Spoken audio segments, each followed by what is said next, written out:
Well, it seems to me that in primary school, first I'll talk about primary, then we will talk about other things.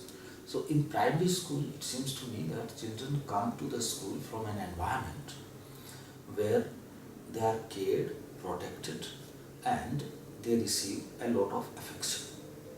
At least that is the ideal thing we think should be happening.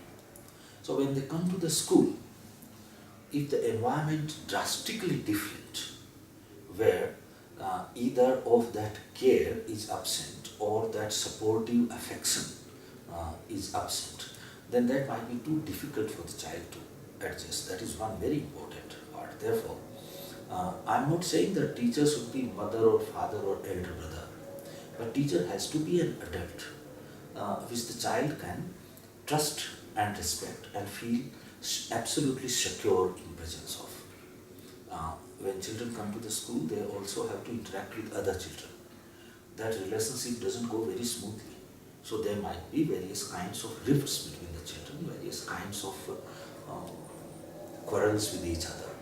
So all of them should have the equal trust in teacher in that sense. So that is, to my mind, is very important part of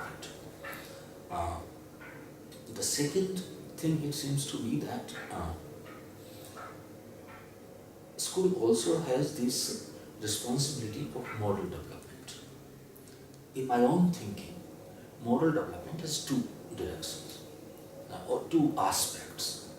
One is the intellectual aspect, where I am capable of seeing impact of my own actions on others' life, and where also I have certain principles that whether I have the right to impact others' lives in an adverse manner or not. So that part could be, in a way, ethical thinking. And the second part is, this will become operational only if I also have sympathy with the other. So I might be intellectually very much aware of my actions on, impact of my actions on others. I also might feel that this is bad, this is not morally acceptable. Still, if I don't have that sympathy or empathy with the other person, then I am not motivated to act in a moral manner. Therefore, this kind of sensitive relationship seems to be the only way to me to build this empathy, sympathy, sensitivity to others. Without, if this is absent in the early childhood and in the primary school, then the school's contribution to moral development would be extremely limited. And so whatever kind of classes of moral science you might have, if this is absent, this is not. So that is one particular aspect. Then I already mentioned that children should enjoy learning. Now, learning is not something which, or I should put it other way around, that learning could be enjoyed in several ways. One, it could be enjoyed for the, which is the purest form, and education should keep that in the center. The thrill of understanding, the simple thrill of mastering something.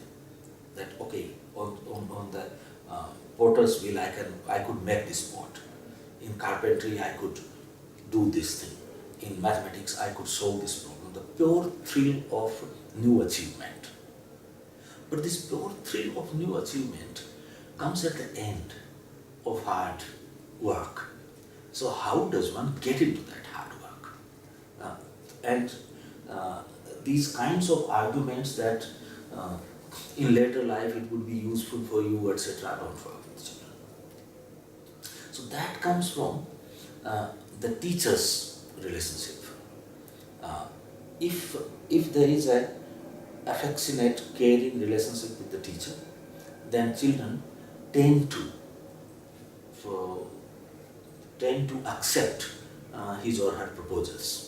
They might negotiate, sometimes they might throw tantrums, etc., but generally they tend to accept his proposals. I'm not saying he's tend to obey, I'm deliberately avoiding that. So this is a negotiation. In this negotiation, teacher is slightly at a better position, and within court he also does some manipulation. Not in a bad sense, but he guess what is going to happen, how it should be taken forward, etc. So the affectionate relationships comes extremely useful here when you are asking children to work on something in a very concentrated manner. Uh, the third thing is appreciation of achievement. Now we all know that uh, we don't value appreciation of everyone equally. A person whom we have regard for, a person with whom we have emotional attachment, we sort of feel more encouraged by the appreciation of that person.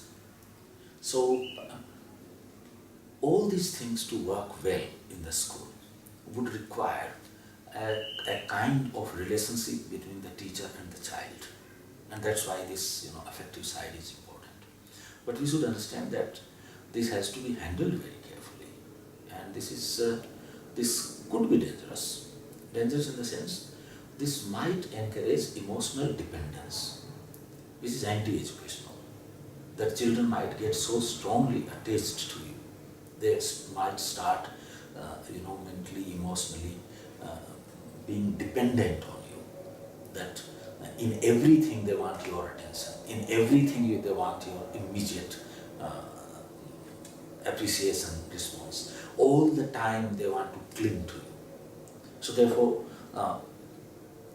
this is I don't know whether I can describe it. A teacher has to learn it in the classroom, that where to pitch this affective relationship, where you can avoid total emotional dependence. This might also hamper. If you respect and love someone too much, then you may not ask hard questions. You may not oppose that person. Even if you don't understand, you might, to please that person, say yes, yes. So one also has to steer clear of this thing. In teenager teaching, it becomes even more dangerous. Teaching is in this manner, in this method of teaching is a very close mental interaction. And teenagers start developing this attraction towards the opposite sex. And there happen to be an attractive female teacher with this kind of relationship with boys, then a lot of crush and that kind of things might happen. If there is a male teacher, then this might happen with the girls. So that is another added aspect. Now I am bringing in these two last example, I am bringing in the moral aspect of teaching relationship. Because ultimately it has to be a professional relationship. Now this is requirement of the professional relationship to be at the emotional and affective level as well. So this is not the relationship of either a pure friend or a father or a mother or a beloved. This is a relationship of teaching and learning. And within that, this aspect is important. Therefore, this becomes extremely important to guard against the possibilities of these problems. It seems to me that in the higher secondary and college and university, the relationship somewhat changes. This goes more towards the as a different kind of respect based moral on the intellectual qualities and qualities as a human being, rather than being either that much emotional in its sense, or affective dimension translate itself into moral and intellectual appreciation and respect. That's how I would